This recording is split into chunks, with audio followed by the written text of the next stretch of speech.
Hello, and welcome to Karate Kid Master Dojo. This is Grandmaster Craig. Hello, everybody. How you doing today? In case you're joining us for the first time, I am Deputy Grandmaster Craig Greca. I'm a 7th degree black belt in the Universal Martial Art, a 5th degree master in the Taekwondo martial art. I'm a brown sash in Kung Fu and a red belt in Kabuto weapons. And I'm here today to discuss the teachings and trainings inside the Karate Kid universe, including the Cobra Kai Netflix show and Karate Kid Legends.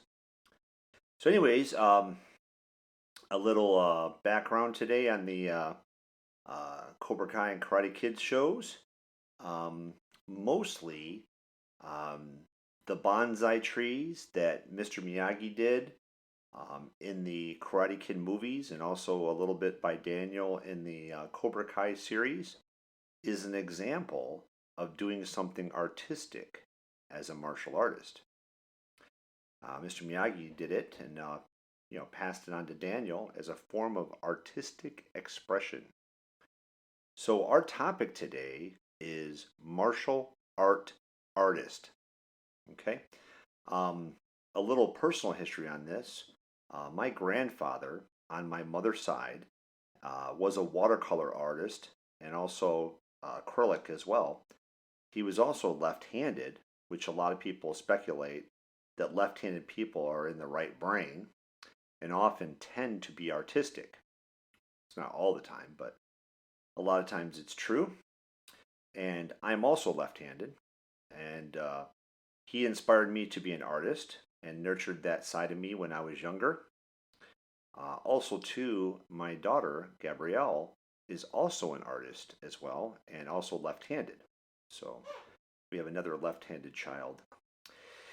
Since then, I've experienced my artistic side in various ways, including cartooning all the way through middle school and high school, painting, drawings, writing, decorating my studios, and creating new martial arts.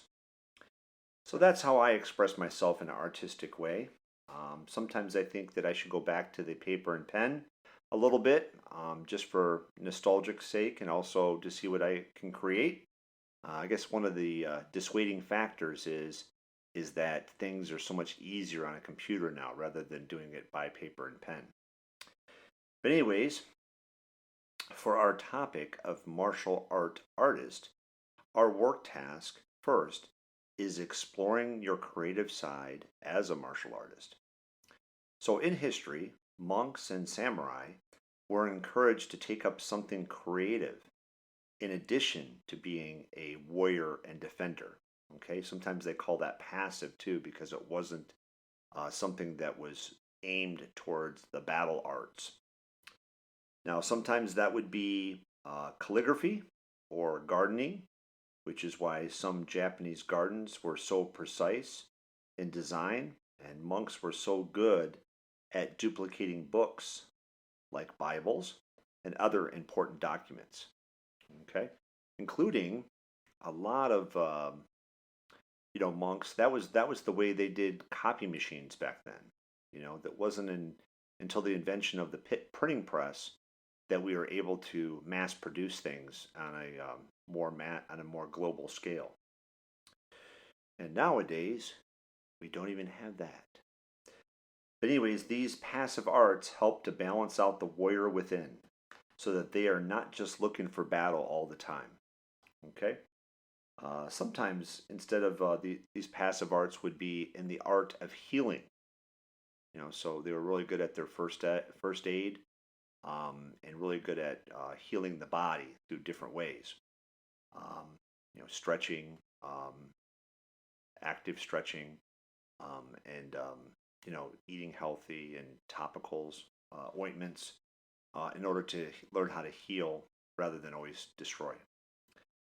Now, another way to explore your creative side as a martial artist is to draw something and explore your creativity. Even doodling is a form of artistic expression and sometimes leads to bigger and bigger projects. And you know, throughout the art history, some of the better and more well-known artists have massive paintings like Leonardo da Vinci, and then their really famous paintings, their drawings and doodles were also very intricate as well. Because when you're that good of an artist, everything you do tends to be good.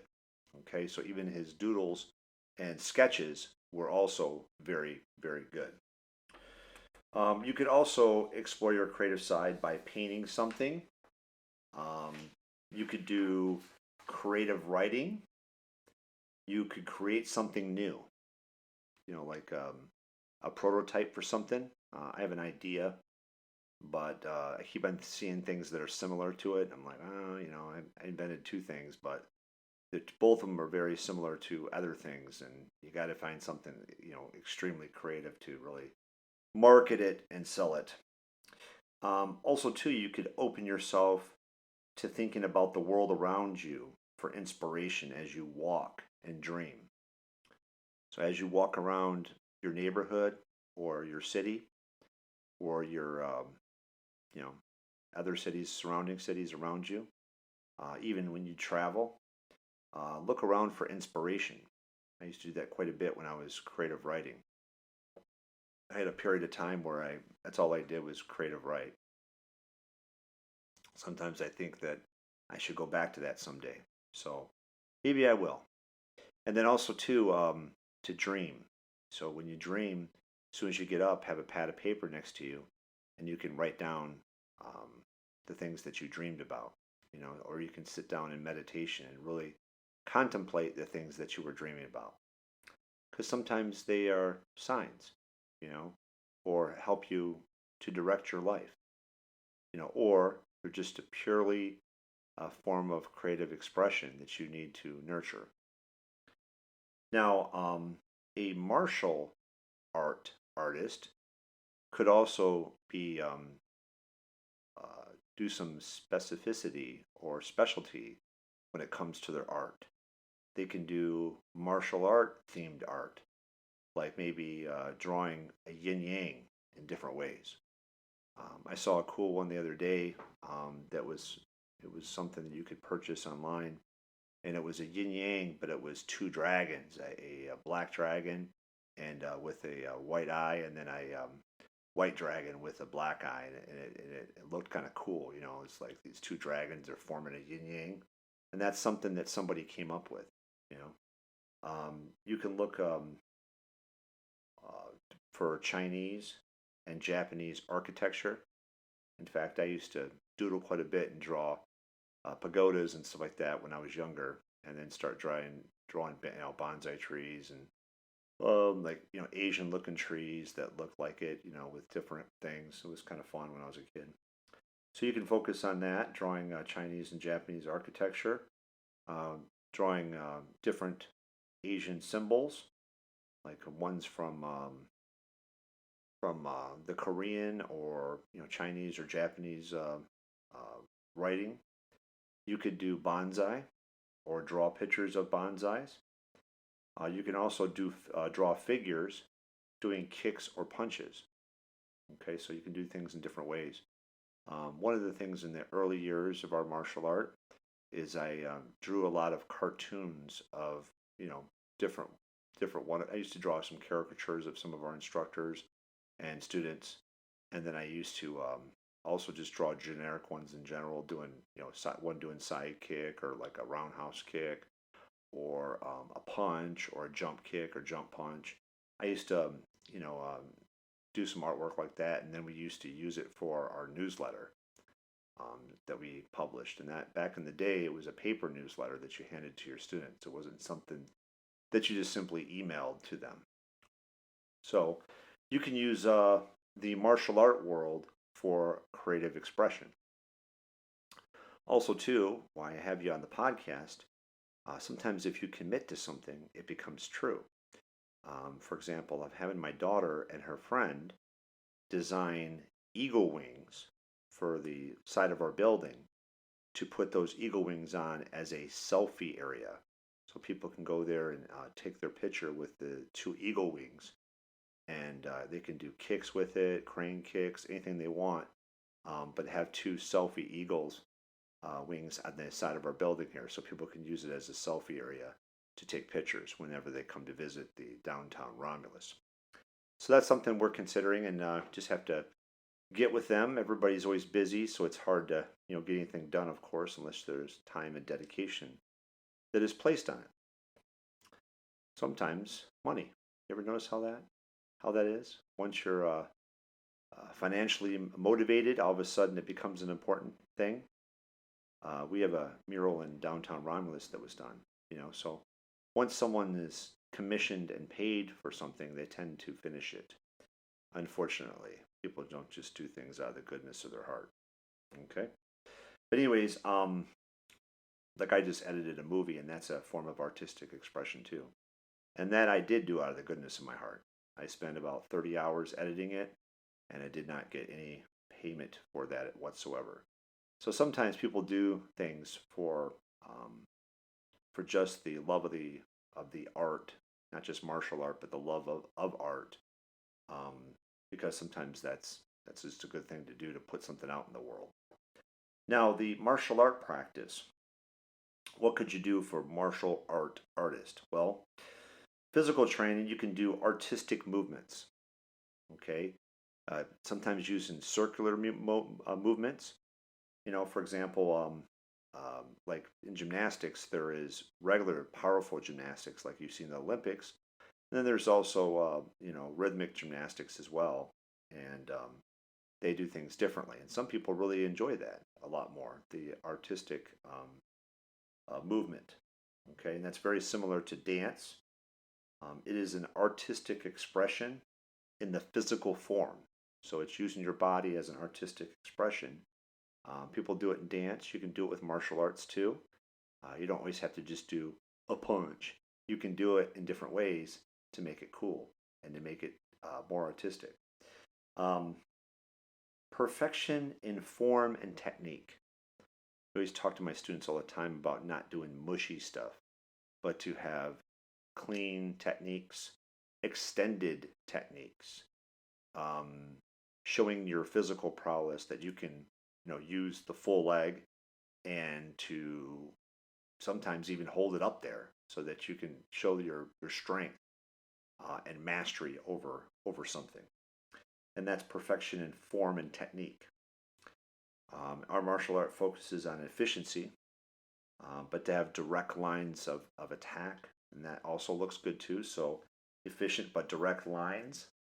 And I said this earlier, full extension of techniques, because nobody likes a small little bitty front kick. They want to see it extended, okay, especially like in movies and in pictures.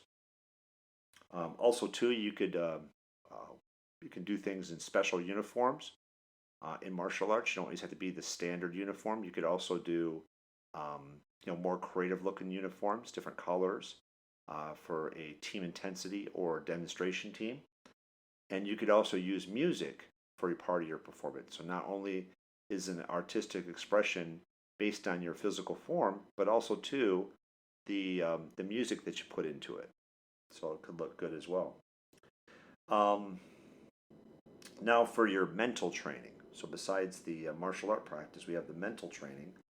I wanted to really touch on the creative experience. I took a class in college.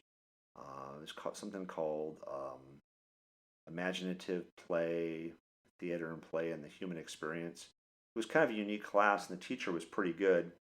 And it was opening yourself up, opening your mentality up by noticing everything around you, especially as you walk or drive around. So we had our acting teacher told us to go out in pairs and just sit around on campus and notice things. So we were noticing different things that you wouldn't necessarily notice. A lot of times people, even me, especially me, I walk from point A to point B and I go from a straight line usually. That's how I run. I just run right straight to wherever I'm going. Um, but like to sit around and watch people in campus, and make funny remarks. We had to make a list of things, and then we had to go back to the classroom and tell the teacher what we noticed, as we walked around. Like we jokingly said, we saw someone drinking Fago, and we were wondering why anybody drinks Fago anymore. The guy that I was with was kind of a comedian, so we started just noticing things, and comedians do that. They notice things that are out of the ordinary, um, and that are so true, but yet people, don't. They recognize like, oh yeah, that happens all the time. I see that quite often, and it's funny to notice those common everyday things that people do that are sometimes bizarre, and you're like, why do they do that for? We have no idea. But people generally do funny things when you watch them. So um, sometimes creative play helps you to tap into things outside of your bubble. Okay, so sometimes you're used to a certain thing, like when I go out, I'm like, oh yeah, I'm gonna go to Subway or Taco Bell or McDonald's, whatever, for lunch. It sometimes will get you outside your bubble and say, hey, I'm gonna go to Ann Arbor, or I'm gonna go to this. I'm gonna go here. I'm gonna go to this park, not the same park I always go to. There's always different things you can do, and then that gets you out of your bubble. That gets you into new areas of exploration, and thus helps you to stimulate your creativity. And then